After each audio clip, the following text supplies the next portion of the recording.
Habemus Papam. On the evening of the 13th of March 2013, Catholics from around the world and those gathered in St. Peter's Square in the Vatican celebrated with joy when the announcement was made that the Roman Catholic Church had a new Pope called Francis, formerly Cardinal Jorge Mario Bergoglio. It is now 10 years since his election, and yet GESCOM we decided to celebrate with the world by just asking people what they think about the leadership and the role of Pope Francis in the church today. But before we do that, probably a simple background to his life. Fratelli e sorelle, buonasera. Jorge Mario Bergoglio hails from Argentina and was born in 1936. He joined the Jesuits in 1958 to become a priest in the Roman Catholic Church. He was ordained to priesthood in 1969 and made his final profession in the Jesuit order in 1973, after which, in the same year, he became the superior of all Jesuits in Argentina. After engaging in many other works and studies, he was ordained Auxiliary Bishop of Buenos Aires on the 27th of May 1992 and later became a coadjutor Archbishop of the same diocese in 1997. In 1998, he was appointed the Archbishop of Buenos Aires. Pope John Paul II made him a cardinal in 2001, and he later attended the conclave and participated in the election of Pope Benedict XVI in 2005. By the time he was elected to the papacy in 2013, he had never lived or studied in Rome. Brothers and sisters, Pope Francis at 10.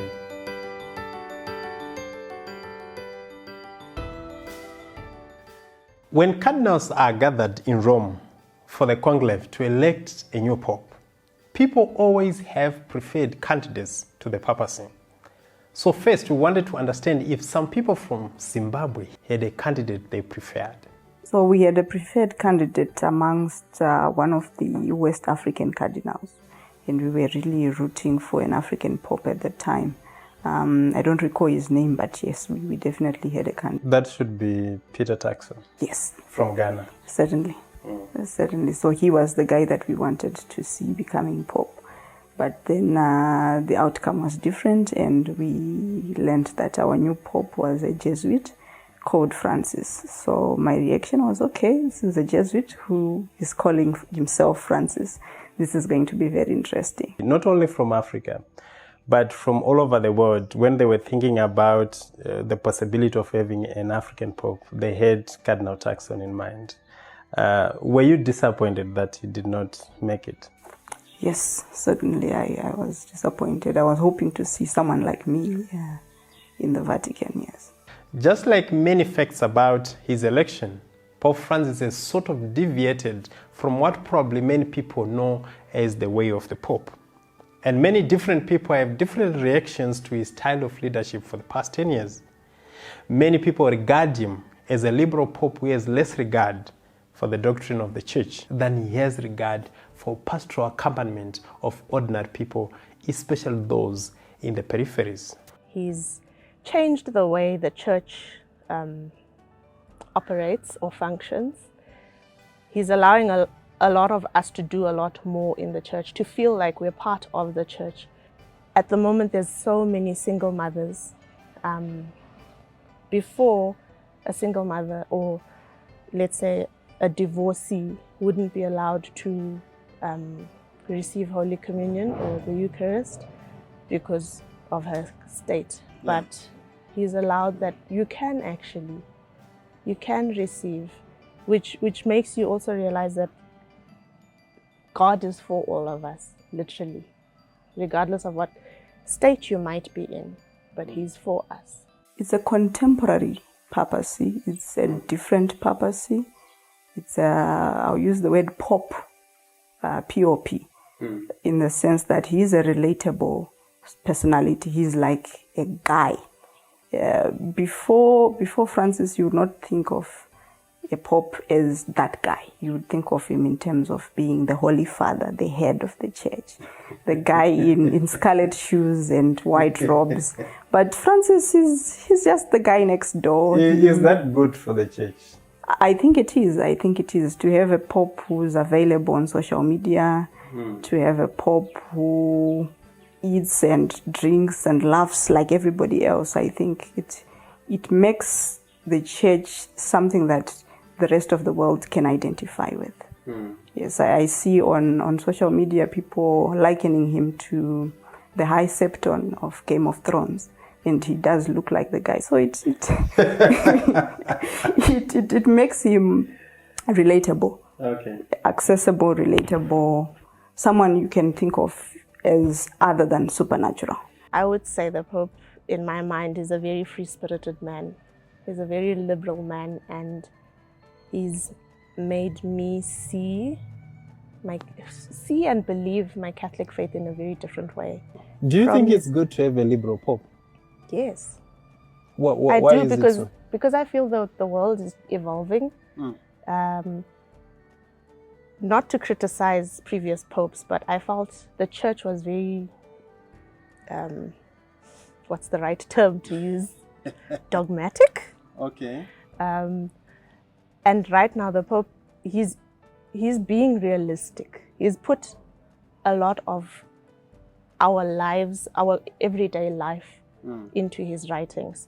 He's made us realize, okay, I'll experience this and it's okay. Whereas previous popes have sort of shunned you even experiencing certain things in life. So for me, I think having a liberal pope it's really good. But do you think that if we had liberal popes over, all these centuries that the church has been in existence, we're going to be where we are today? No. I think Pope Francis came at the right time. Okay. I appreciate... And so was JP too, yes, Benedict, definitely. John the 23rd, with Vatican II and all that. Yes. I appreciate the other popes, the previous popes, because it makes us appreciate more now what the Pope is doing for us as the young people, or it actually makes us appreciate the church more. In addition to these changing waves in the Vatican, Pope Francis decided to celebrate his first Holy Thursday with young prisoners, where he again deviated from what is the norm in the Vatican. He washed the feet of the prisoners, including women and 2 Muslims. Well, he has been a pope of surprises.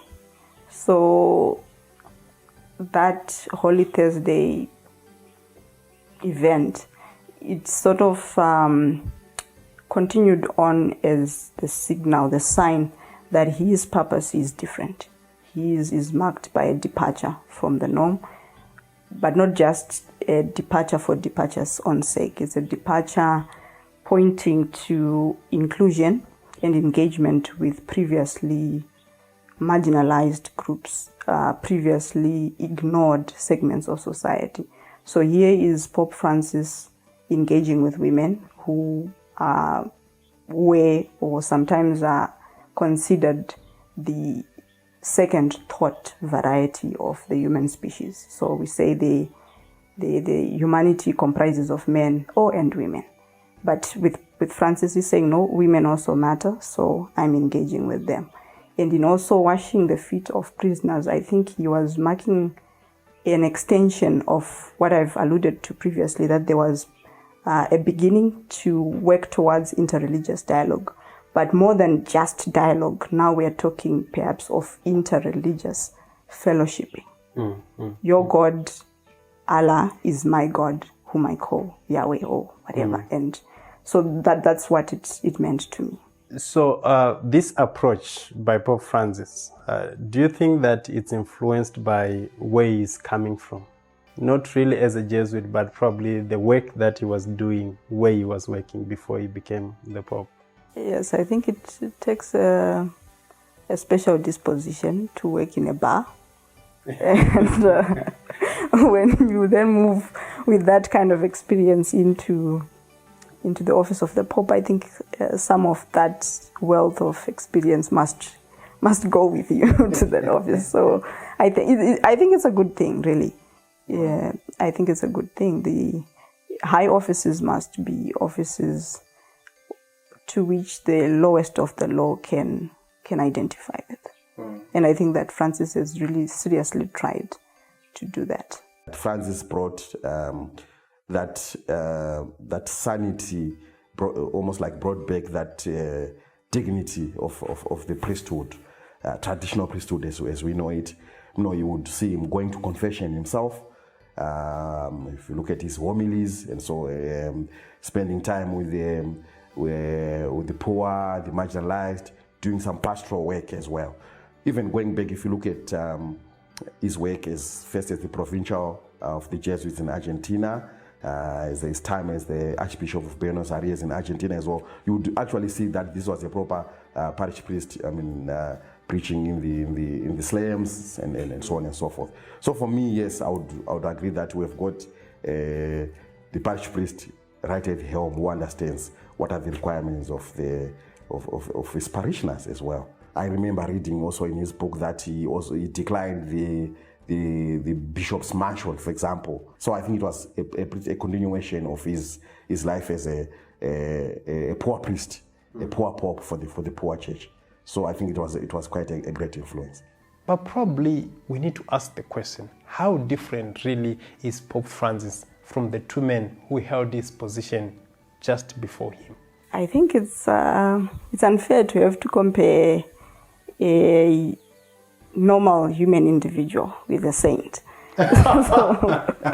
So with John Paul II had an aura of mystique, of holiness about him. I recall when I was growing up, my aunt, my mother's younger sister, had a portrait of John Paul inside the home. So whenever we prayed, we associated prayer with John Paul and the picture hanging on the wall. And that was during the time when he was alive. I remember when I was about grade 5 or so, and he wrote that apostolic letter, the Rosary of the Virgin Mary, and introduced 5 extra mysteries of the Rosary, and it became a thing at the parish that we now needed to learn, and we would do extra Rosary prayers. He was a guy, I think when I close my eyes and pray to God, I probably have in my mind's eye a vision of saints, including John Paul II. Benedict was the prim and proper pope. He dressed the part, he looked the part. He did the things that were necessary. For me, it's about the continuity that they've sort of been able to generate. In as far as the three are concerned, that is what I see as the common thread between the three very, very different popes. One a spiritual man, one a theological pope, and then the other one, the high scepter. Any words of Pope Francis that you keep dear to yourself?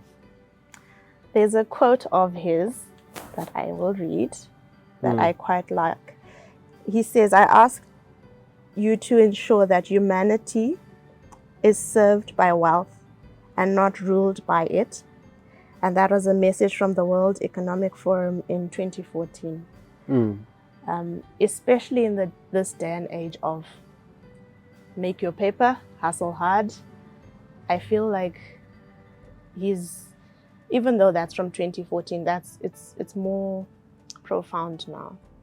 People are chasing money, and you're not in life if you haven't made your money, if you're not wealthy. And I think we're forgetting the aspect of humanity above wealth first. There have been a number of initiatives that the Pope has moved with over the past 10 years. Who doesn't remember the famous letter written to the whole world, Laudato Si? Who forgets Amoris Laetitia? Who even forgets the Year of Mercy? And now, the Synod on Synodality. It would be quite difficult to pick which one, but I would be more inclined towards the Year of Mercy. For me personally, it was a transformative year, transformative initiative. Like I said, the world, obviously, at that point, even now, needed healing, needed leadership, needed to come together, more importantly, even the church as well. So I believe that the Year of Mercy was quite was quite eventful, was quite transformative in the character of the church itself, but more importantly in the personal lives of many people, many groups within the church. To you, if you look at the Doors of Mercy, the initiative that people took. Here, the church in Zimbabwe, we took quite a lot of initiative to go to the Doors of Mercy, to do the pastoral works of mercy in the marginalized groups and so on and so forth. And what we also saw, happening globally, he was doing also many initiatives himself, going to the church in Ireland and so forth, giving apologies for the abuses and things that have happened in the past. So I think the Year of Mercy was quite tremendous for me. But obviously, coming close again for me will be Laudato Si. Also, given what's happening now, issues of global warming, climate change, what we are seeing, the droughts, the earthquakes, whatever that is happening, quite timely for everyone to take a common care of our common war. Laudato Si. Why? I love nature.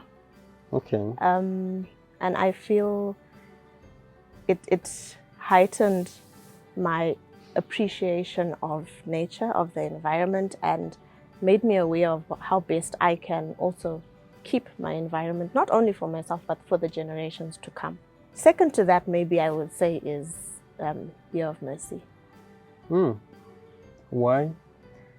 I feel a lot of the time we restrict ourselves from the grace that is mercy. And I feel it starts with yourself. If you're merciful to yourself first, you can be merciful to others. For me, it's a continuation of, say, from post-Vatican II Council. It was, for me, the very first, at least in my time, implementation of the reforms that came from that time to try to liberalize things. And to show that our God is a God of mercy, and we need to live together in unity.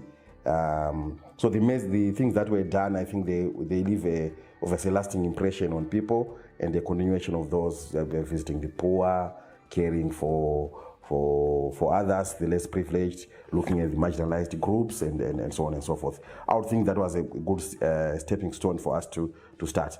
But I would. For me now, reflecting with hindsight now, I think the Year of Mercy would have been even more profound now that after these pandemics, the pandemic that we've just gone through as a world, after these wars that are going on, and so on and so forth. So it's a very opportune time for us to start the healing process and so forth.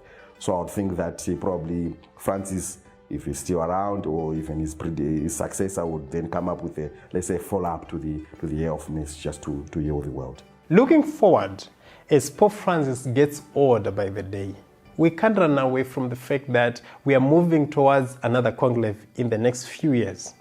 And as is usual, many people who follow the happenings in the church will always have preferences on who is going to take over from Pope Francis.